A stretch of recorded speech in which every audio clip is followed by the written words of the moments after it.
Dans 100 jours, la flamme des Jeux Olympiques brillera à Paris. Les 250 000 derniers billets ont été mis en vente ce matin. Et les installations, théâtre de ces épreuves olympiques, sont pratiquement prêtes. L'excitation est déjà palpable. Et un réunionnais, la légende du handball, Jackson Richardson, est chef de mission de la délégation française. Nous allons sans plus tarder le retrouver aux côtés de Victor Pérez-Boucheron. Bonsoir messieurs. Comment se sent-on à 100 jours du lancement de ces JO en France ? Ouais, 100 jours nous séparent désormais du lancement de la cérémonie d'ouverture des Jeux Olympiques de Paris. Je suis avec Jackson Richardson. Bonjour Jackson. Bonjour. Nous sommes à J-100 donc des Jeux Olympiques. Et ça veut dire quoi les Jeux Olympiques en France, à Paris ?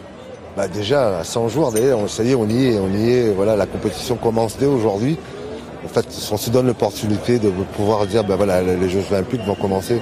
Mais les Jeux Olympiques restent quand même une compétition symbolique, parce que là on a l'opportunité de rencontrer plusieurs sports, plusieurs athlètes, et surtout qu'on a la facilité, c'est la chance de nous sourit, de rencontrer des personnes qu'on a l'habitude de regarder à la télé, et là on risque de les rencontrer dans le village, et ça je pense que les sportifs vont vivre quelque chose de magique. Vous êtes une légende de votre sport, joueur de handball, entraîneur, médaille de bronze aux Jeux de Barcelone, double champion du monde. Est-ce qu'un titre olympique a plus de saveur qu'un autre titre ? Je dis pas ça parce que vous n'avez pas eu de titre olympique, médaille d'or, de bronze, ça se salue.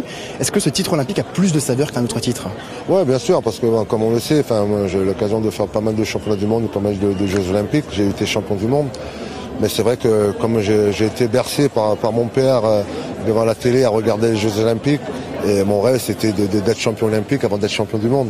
Et comme ça s'est pas fait, et puis en 2008, pendant l'interview avant les Jeux de Pékin, on m'avait posé la question si je regrettais pas d'être champion olympique. Il avait compris, j'ai répondu que si, ça aurait été pour moi un titre qui valorise les compétitions. Et en fait cette année-là, mon fils il était à côté de moi, il avait 12 ans, et il m'a dit t'inquiète pas papa, je gagnerai cette médaille pour toi, et il l'a fait l'année dernière, il y a 4 ans à Tokyo, et en fait ça m'a réconforté dans l'effet d'avoir remporté, mais par l'intermédiaire de mon fils.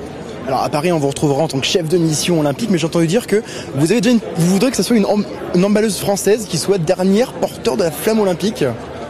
Non, je dirais une emballeuse en tant que porte de drapeau. Mais pour moi, la dernière flamme. Ça serait qui ?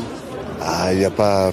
Si ça dépendrait que de moi, si vraiment j'avais le pouvoir, moi j'aurais dit, il y a une personne que sans hésitation, je lui dirais, ma petite sœur Marie-Josée Pérec.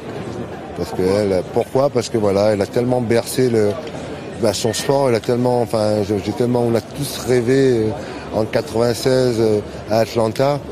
Et là, de la voir justement, je dirais pour moi, ça pourrait être un symbole dans le sens, en 96, j'ai eu la chance de voir Mohamed Ali le faire.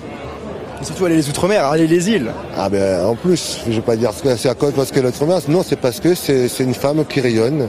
Et pour moi, ça pourrait être encore un symbole pour moi, si j'avais cette possibilité, parce que de l'avoir allumé cette flamme. Merci beaucoup. Merci à vous.